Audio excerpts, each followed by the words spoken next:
Hello, and my name is Pete Rushmer, and I'm your host today of A Half Dozen Things podcast. A Half Dozen Things is a podcast for business owners just like you.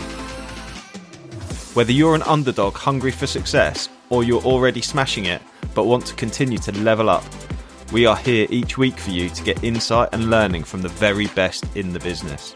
No fluff, no BS, and no self-proclaimed gurus talking about how easy business or life is. Hello and welcome to this episode of A Half Dozen Things podcast. And today I'm talking about NLP. NLP stands for Neuro Linguistic Programming.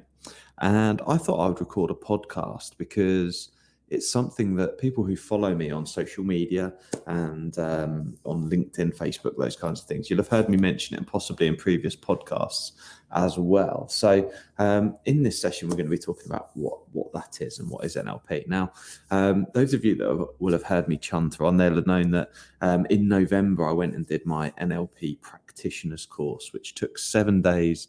And I started on a Monday and finished on the Sunday, working through the weekend and sort of learn the basics essentially of NLP. And actually more recently, at the end of February, I went away for 9 days and did the master practitioner course.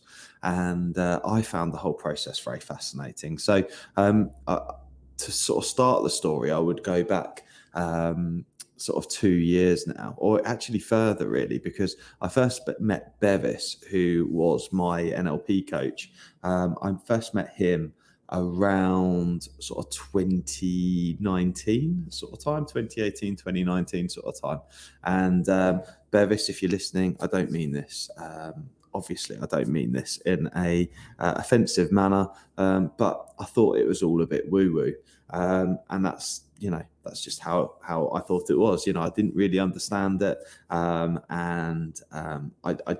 didn't really know who this chap Bevis is and what he was talking about. So if you're listening to this and going, what the hell's NLP? And this all sounds a bit woo-woo, totally get it, because actually that's exactly how I felt when I first heard about it. So, and I'm not really a typical sort of person that would get interested in NLP. But what I have found is that it's been absolutely transformational for me as a person. So, like I say, I met Bevis sort of back in 2018, 2019, and I started working one-to-one coaching with him about 2 years ago now. And it's made a massive difference to me, my life, my career, and my role, certainly as a leader in our business at Flagship Partners, but also as a podcast host, as a speaker, but most importantly, additionally as well, I've become a better husband and dad to my children, which are obviously really important to me, because one of the things that doing NLP has made me realize is exactly what my vision is for the future,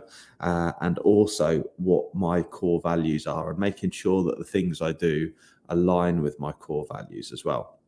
So that's been what's been so transformational as part of the process as well. People talk about breakthrough coaching and those kinds of things. And officially doing my NLP master practitioner course meant that I am now able to do breakthrough coaching with people. Now, some people understand what that means and some people won't necessarily. And it seems a bit American and a bit, again, woo-woo. But one of the things that I think is really important is that what I realized on the journey is that basically all of us will carry around all this baggage day to day, that we go into all of our conversations with, that we have basically what's called self-limiting beliefs. We have our perceptions of reality, which aren't necessarily real. And we have our fears and all of our emotions that go along with that.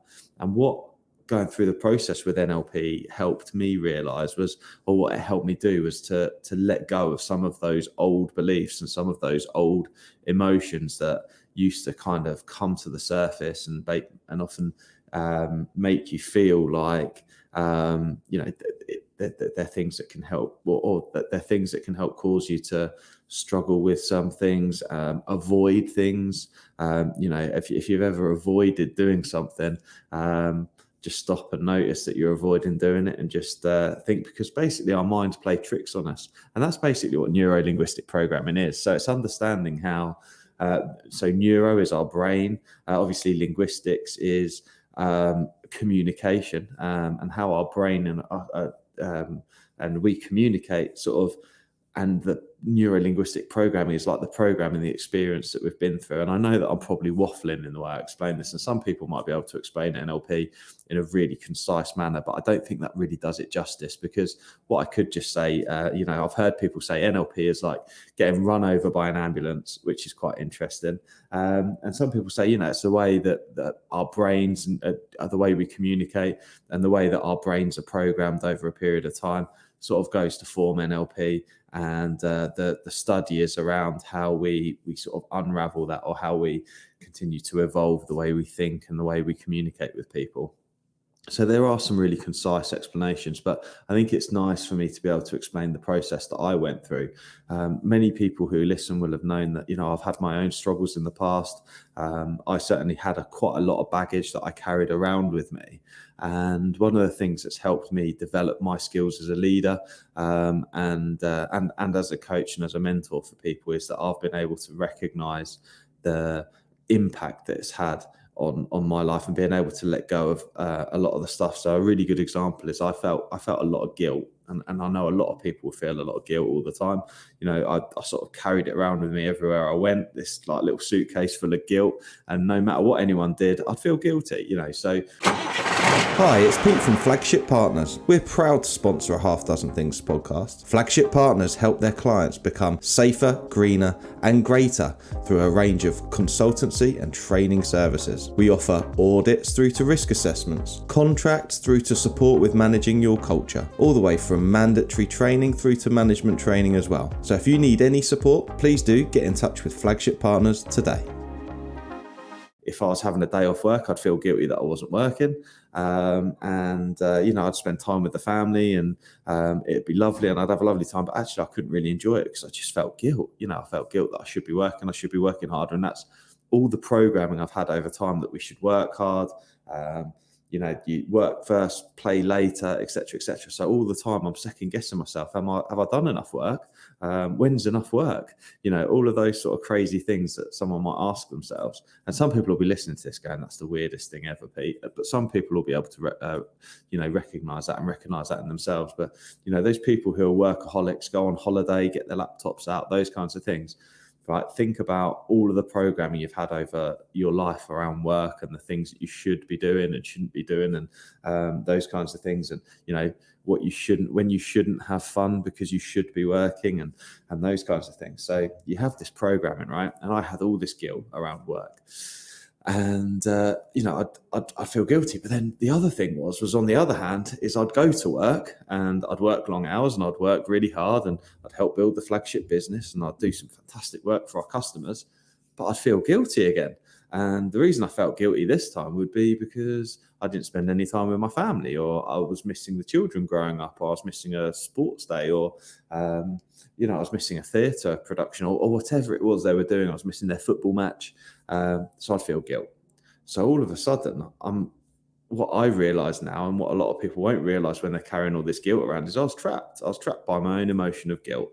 And that meant that I couldn't win. I couldn't go to work and enjoy myself at work and fulfill my potential at work because I felt guilt, and I couldn't go and have a nice time with the family because I'd also feel guilt about not working. So in that situation, you can't win, and you've got a lot of conflict. And this is a very simple example, I know, but essentially that conflict is then created. So the only way to then package that up and sort of deal with it, I found, was to work through it from an NLP point of view. So there's lots of strategies and techniques to use to be able to let go of those things. So, and it just, it helps you align yourself and get clarity on where you're going. Because what I didn't realize is when I started Flagship Partners, I knew that I wanted to have all this cool stuff. Like I wanted to fulfill my potential, whatever that means. And I wanted to make sure I made a difference to people and did good work, and wanted people to value the things I did and my contribution. I also wanted to build wealth for myself and my family.